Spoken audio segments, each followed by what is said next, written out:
আসসালামু আলাইকুম গাইস, কেমন আছেন আপনারা সবাই? আজকে আমি নিয়ে আসলাম আরও নতুন একটি ভিডিও। এই ভিডিওতে আমি বেগুন ভাজি করছি, তাই আমি আপনাদের মাঝে শেয়ার করছি। প্রথমে আমি বেগুনগুলো কেটে নিচ্ছি। ভালোভাবে ধুয়ে কিছুটা হলুদ এবং পরিমাণ মতো দিয়ে দিচ্ছি লবণ।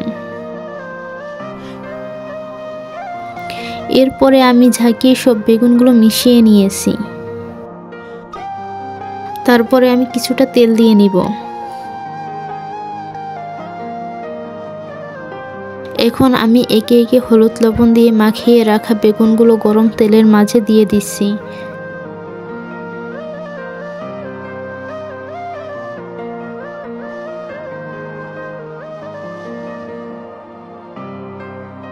একটু সময় নিয়ে বেগুনগুলো উল্টিয়ে দিব।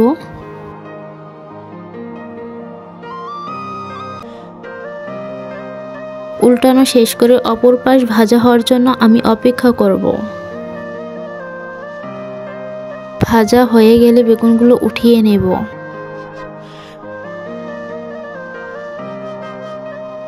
তবে আজকের ভিডিওটি শেষ করছি এখানেই।